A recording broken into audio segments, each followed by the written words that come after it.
এবং সরজমিনে দেখে গিয়ে আমাদের করণীয়, সরকারের করণীয় সম্পর্কে আমাদের পক্ষ থেকে দাবি উত্থাপনের জন্য মূলত আমরা এখানে এসেছি।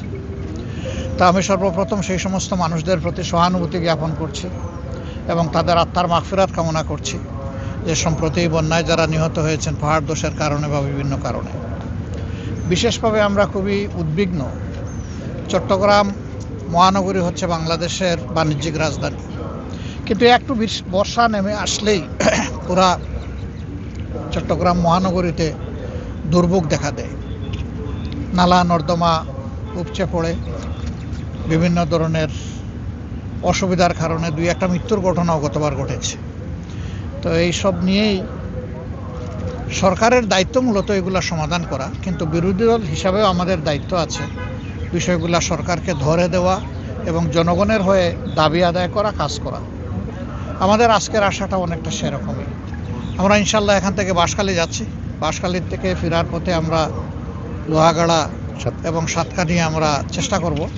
এরপরে শহরেরও কিছু জায়গায় আমরা যাব, দেখব, আপনাদের অবস্থা দেখে আপনাদের পক্ষ থেকে আপনাদের হয়ে আমরা যাতে কাজ করতে পারি সেই চেষ্টা করব।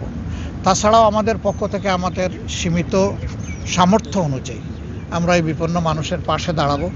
বিশেষ করে নিহত পরিবারগুলোর পাশে আমরা কিভাবে দাঁড়াতে পারি সেটা আমরা চিন্তা করছি এবং বন্যায় ক্ষতিগ্রস্ত এলাকায়ও যতটুকু পারি আমাদের পক্ষ থেকে দলীয় অবস্থান থেকে আমরা ত্রাণ কার্যক্রম পরিচালনার জন্য আমাদের সংশ্লিষ্ট সকল সংগঠনকে আমরা নির্দেশ দিয়েছি এবং কেন্দ্র থেকে আমরা এটা সমন্বয় করছি।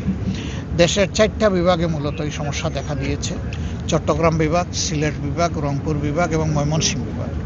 আর বাকি বিভাগগুলো অতটা ভালনারেবল না, কিন্তু এই 4টা বিভাগের অবস্থা ক্রমান্বয়ে খারাপের দিকে যাচ্ছে। তবে রংপুর বিভাগ বেশি হুমকিতে পড়বে যদি তিস্তার ওই দিক থেকে বাঁধ সব খুলে দেওয়া হয়, তাহলে যেটা প্রত্যেক বছরই হয়, এটা দুঃখ হয়ে আছে, সেই ঝামেলাটা দেখা দেবে। এই জন্য আপনারা জানেন যে ইতিমধ্যে তিস্তা মহাপরিকল্পনা বাস্তবায়নে আমাদের পক্ষ থেকে জোরালো দাবি উত্থাপন করা হয়েছে এবং সরকারের পক্ষ থেকে এই ব্যাপারে অঙ্গীকার ব্যক্ত করা হয়েছে।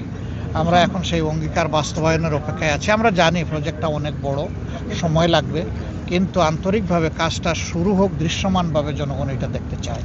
তা আপনাদের সবাইকে কষ্ট করে এখানে আসার জন্য ধন্যবাদ। আমরা সারাদিন আজকে আপনাদের সাথেই থাকছি, রাত্রে ইনশাল্লাহ আমরা ঢাকায় ফিরে যাব।